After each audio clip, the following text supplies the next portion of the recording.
Hello, I hope you're fine. Here I am once again with another conversation. This time I want to reduce a little bit of my um, social media rants and talk about something a little bit more serious. I think I've shared in this channel that I worked a lot in NGOs, and then at some point I decided to change and look for a job in the private sector, and now I work in the private sector. So I got a question from a friend who, she's in the process of looking for a job, and she was like, "So, how did that tie in with your skills?" And I told her, "The good thing is I'm an admin." Just realized that behind me, my son. So my son has is 2 years old, and he has started this horrible habit. Oh, he's 3. He started this horrible habit of writing on the walls, and I'm just waiting for him to get over that phase so that I can paint the walls. But it's really, really annoying. So that's what this right here is about. so, um, so there we go. I wanted, so she asked me how my previous experience comes into play, and I told her that that's part of the advantage of being an admin.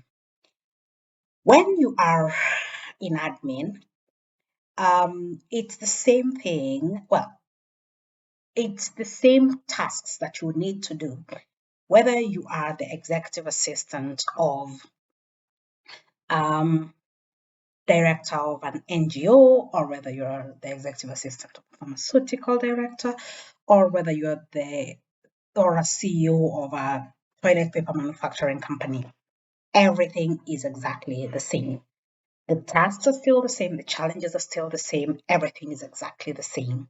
Now, the quantity of work and the sensitivity of the material you handle might be different. I mean, if you're working, for example, for a politician, then there's a lot more security clearances that you would need, and there's a lot more um, private information that you would have to give to get the job, as opposed to if you are working for a supermarket chain, for example. But the work itself, it's basically the same skills that you require. You require the same skills, and you can always move up, which is one of the things that I love about being an assistant, because then it does not tie me to the same sector. So I had been working in public health sector as an assistant and program coordinator for 5 years. And when I wanted to look for a job, I was worried that somebody would look at my CV and think that that is all I can do. So when I went into interviews, I went there with a very specific mindset that this is what I am going to explain. Now, the worst part about it was at that time when I was applying, I was doing a master's, because I like knowing what people are like. If I'm working in a place, I would like to know what they're talking about. When we're in meetings, I kind of want to get an idea what they're talking about. So I've taken some public health courses, some certificates here and there, just to be able to understand what's going on, right?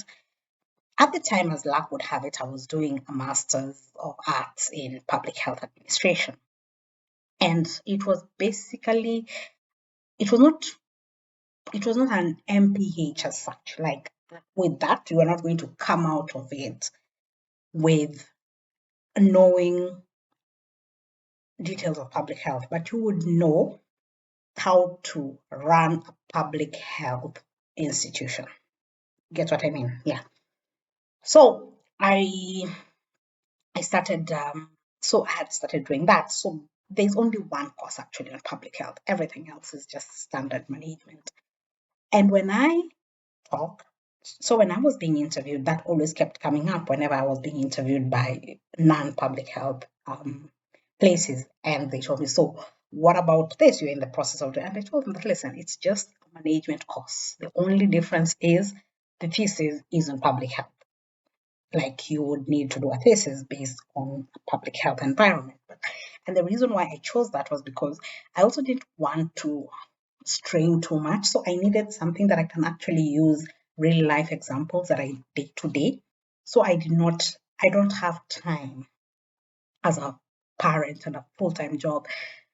My schoolwork does not need to be another thing extra that I have to go out of my way to do. So that was my reasoning for why I did that. And I liked the fact that quite a few of those HR people understood. Now, I have been mentoring a few girls. So at the moment, I have been mentoring three. And these girls,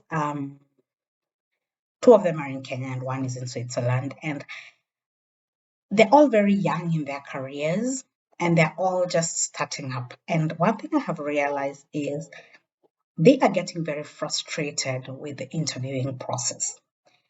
They go into the interview and they have been told the do's and don'ts of interviews. They're going into these interviews with HR people who are my age and above.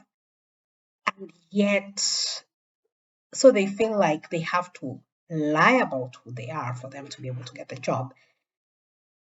That is not fair on them. And I feel like quite a lot of HR people are missing out on good, hard-working people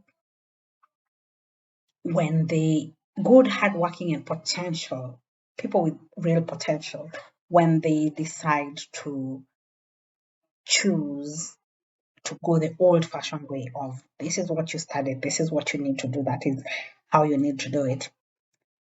So I gave one of those girls an example of a lot of the people that I went to hotel hospitality school here.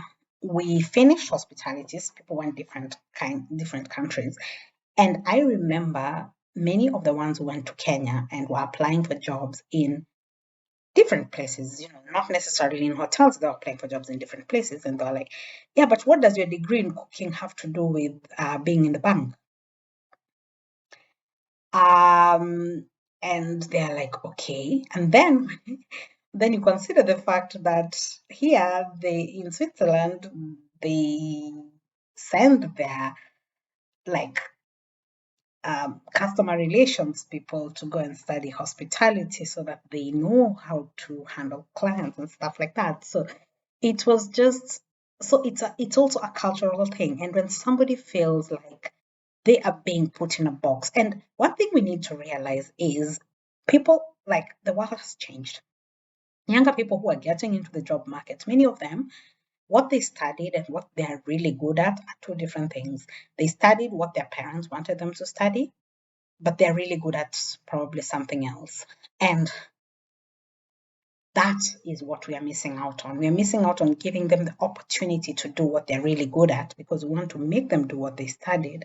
And what they studied is not what they're good at. It's just what they were able to memorize enough tests to be able to pass.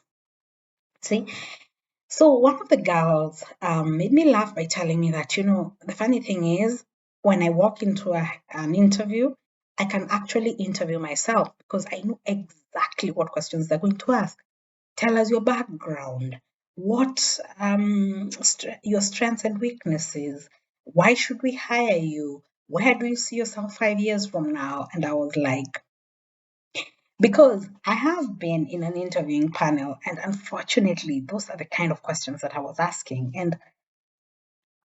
I think when I think about myself and the truth about why I am where I am, it's sad that I don't feel like I could have put this into practice when I was actually interviewing people. I I feel like when I applied for jobs, I stopped looking at the companies. Yes, it's important. It's very important. Don't get me wrong. It's very important to know what companies you're applying to. What are their values? Do their values align with your values? But I have values, but I genuinely don't think that I don't think there are any values that I am that attached to. I can't imagine a company that I would not work for. You always get questions like, oh, when you're applying to recruitment companies and they ask, would you work for a tobacco company? Would you work for the pharmaceuticals? And I'm like, why not? I mean, if they're paying, in the hierarchy of needs, I'm still here. I'm still in there. Pay me well. If they're paying well, I'm okay. Why not? I don't I don't really think I've reached that level where I can start saying that. And the second thing is, for me, as I said at the beginning, administration is administration. The same way I would manage the calendar and the booking and the meetings of a CEO of a paper manufacturing company or a toothpaste manufacturing company or an aeroplane manufacturing company or the president of a country. For me, I feel like it's the same. The levels of clearance might be different, the details might be different, quite a lot of things a few things might be different, but it's the same thing, essentially. There are basics that you need across the board. And that is what I focus on.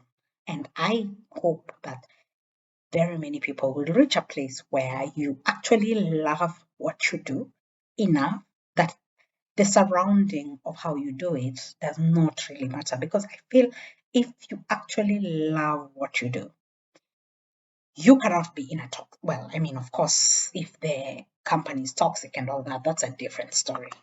But if you actually love what you do and you just enjoy doing it, I think quite a lot of things would be so much more fun for you than, you know. Anyway, so that's the short video that I had to talk about whether my experience working for different, whether my company the company that I work for determines me, or whether I determine what I choose. Basically, for me, it's more what kind of work do they want me to do than what kind of company are they. I am very sure that there has to be a company out there. But honestly, before doing this video, I really scratched my head about it, and I was like, I really tried thinking, and I was like, okay, I went on my religious side and I was like, so what is it my religion is against? And I was like, okay, do not kill. So if I worked for a company that manufactures euthanasia medication, how would I feel about that? And I genuinely don't think that that would stop me. I really don't think so. I probably need to think about my morals a bit more, but I can't think of any reason why I would not work for a company based on my morals. All right, people. So I look forward to hearing from all of you in the comment sections about if there's anything that would make you actually not work for a specific company.